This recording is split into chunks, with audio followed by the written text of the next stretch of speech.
Finte vaccinazioni, già a decine le mamme che si sono rivolte all'avvocato trevigiano Sergio Calvetti per avviare un'azione collettiva di assistenza alle famiglie dei piccoli non vaccinati in prima battuta, ma che potrebbe sfociare in una causa con richiesta di risarcimento danni nei confronti dell'assistente dell'ULSS 2 Emanuela Petrillo, che fisicamente non avrebbe iniettato il siero a migliaia di bambini tra Treviso e Codroipo. Calvetti, già in prima linea con l'azione collettiva nei confronti di Veneto Banca e Popolare di Vicenza, in quanto fiduciario del Movimento Difesa Cittadino del Friuli, sta raccogliendo adesioni dalle due regioni. Siamo partiti venerdì da 10, siamo oggi intorno a una quarantina, ma vedo che si stanno moltiplicando le telefonate.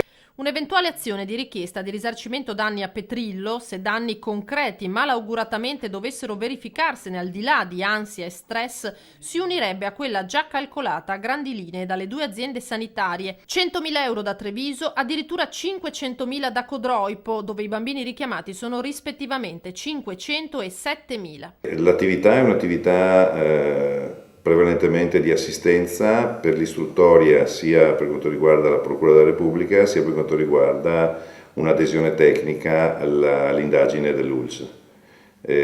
Non nel caso di parlare ancora di risarcimenti dei danni, ci auguriamo che danni ai bambini o agli adulti contagiati non ve ne siano e non ve ne saranno. Quello che c'è è che c'è un grosso imbarazzo nei confronti dell'ULSS per non aver adeguatamente garantito un servizio così importante. Ma se si configurerà un danno per l'avvocato, anche le aziende sanitarie dovranno assumersi le loro responsabilità. Sotto profilo contrattuale della prestazione e sotto profilo della responsabilità ex art 2049 per il fatto illecito del dipendente, queste esistono a pieno. Di tutt'altro avviso il legale dell'ULSS 2 Fabio Crea, secondo il quale responsabilità a carico dell'azienda non se ne configurerebbero, anzi, proprio grazie alla solerzia del personale sanitario e della dirigenza il caso è venuto a galla in tutta la sua gravità.